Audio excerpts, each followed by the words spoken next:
Well, during certain times you were dealing with John Gotti.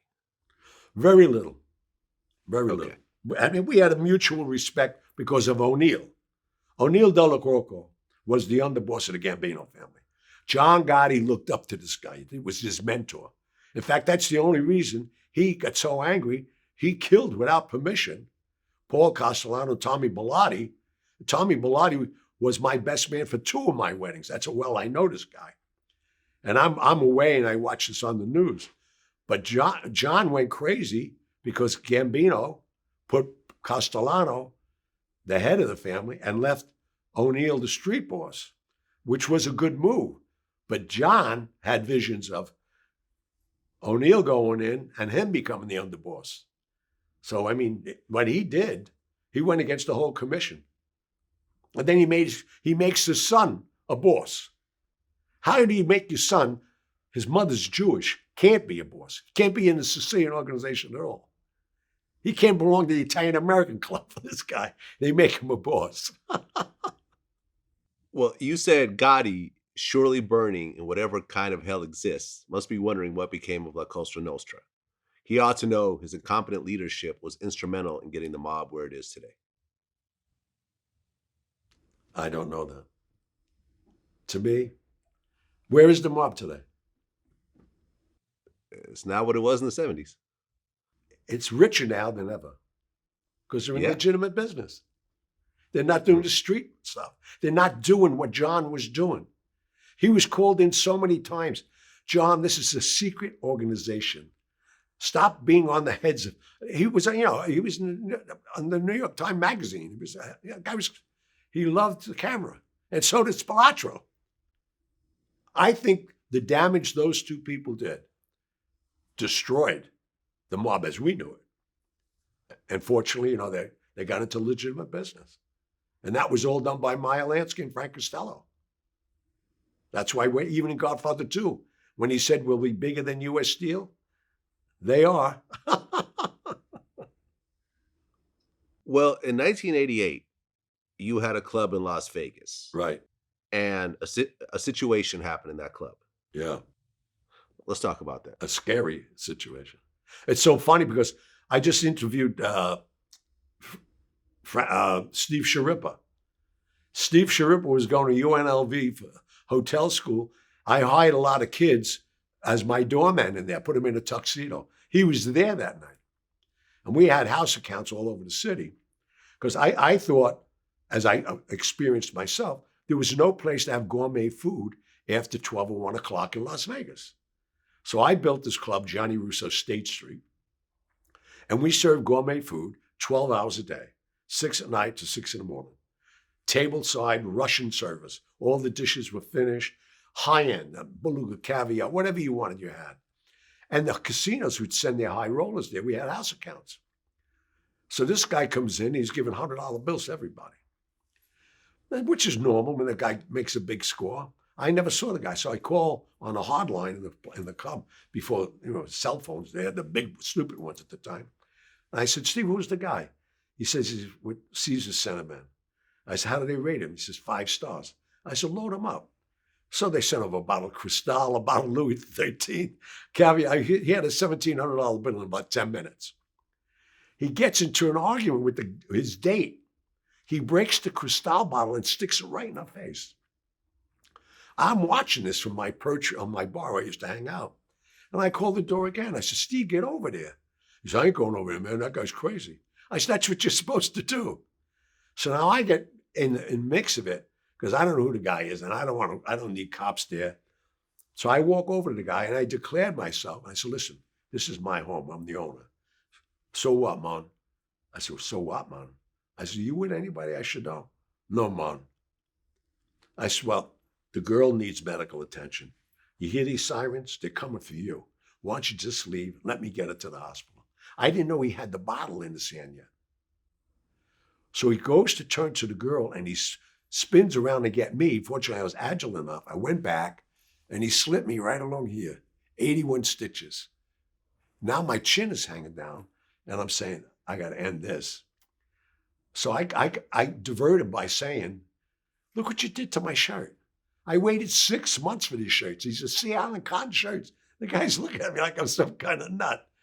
But I had to get my hand. I used to carry 2 derringers in my vest in my suit. So I got my hand on one and I put it right to his head. I said, now I'm going to ask you one more time. Leave or you going out in a black bag? He said, F you, man. I put 2 right between his eyes. Till 150 people. I mean, these are people looking at the place is packed. The guy don't go down. It's like a mosquito bit him. He was so loaded with coke. It took it a longer register. So I put the other 3 shots, because it was a 5-shot. I put the other 3 shots right in his heart and he went down. Only to find out he was an underboss to Lorenzo Morales, to Pablo Escobar. Okay, and then Pablo Escobar ended up putting a hit on your life over that. Right. Well, what I found out after a day or two, when they found out who the guy was, that he was a Marielito, and they got a girl who knows all of that out of UNLV. And she said, what they're going to do is kill your pets, your children. You're going to go last. So I said, I ain't going to let that happen. At that time, I think I had 7 or 8 kids. I have 11 now. So I go see John, because I knew John was doing business with him in Noriega. And he held me with open arms, because I got this, oh, now you were killing all over the headlines. You're killing people. I said, I ain't killing nobody. I said, the guy stabbed the woman. He's on my throat. You know, I was all bandaged up. I said, I got to get over there.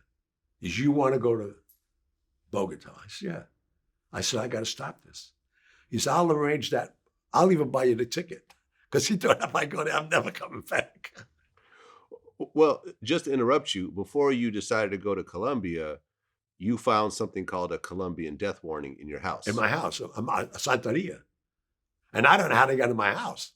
There was about 8-foot diameter in my living room with pictures of my kids in blood and all this salamander sign. So that was the girl from UNLV.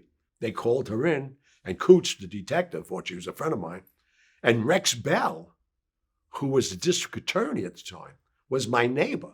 So, you know, I had anything I needed with these guys.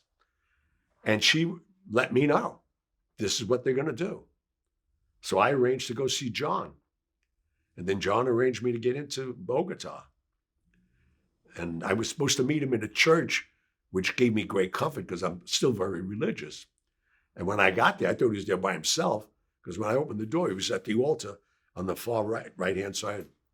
And I go there, and as I approach him, he's burning his fingertips on candles. And I found out later on in life, do you know why he did that? Do you know why, Rod? No. Get rid of his, all his people did that. They had no fingerprints. I mean, it's pretty wild what these guys did. But anyway, I got to the altar and he said, you Gianni Russo? I said, yeah. And that's all I remember. Somebody hit me from behind and I wound up three stories below the prison that he built for himself. And I was, body bags were laying around me and they were having their way with me, man. I was like a punching bag to them. And then he showed up. I don't even know how many hours or a day.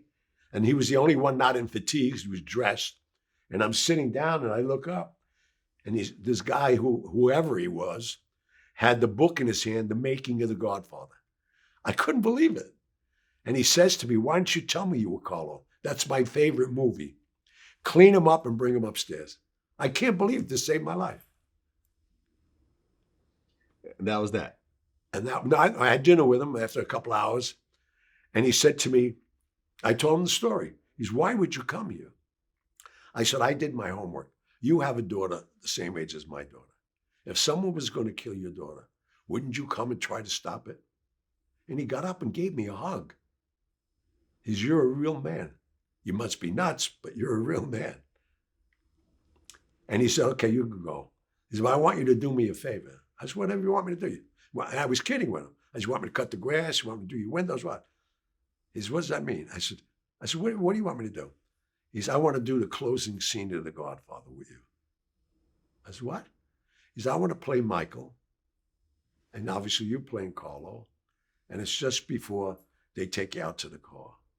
And I'm saying to myself, this is how this guy's going to kill me. I mean, I said, for a minute, I thought I was really going to go. And he comes and he knows all the lines. So you want me to write the lines? No, I know all the lines. And he gets up and goes with a couple of his guys, like they were in my living room. He says, you sit here. And I get up and he says, Carlo, you got to answer for Santini. I said, Marco, you have it all wrong. He says, come on, Carlo, you think this is fun? And I'm saying to myself, this is how this guy's going to kill me.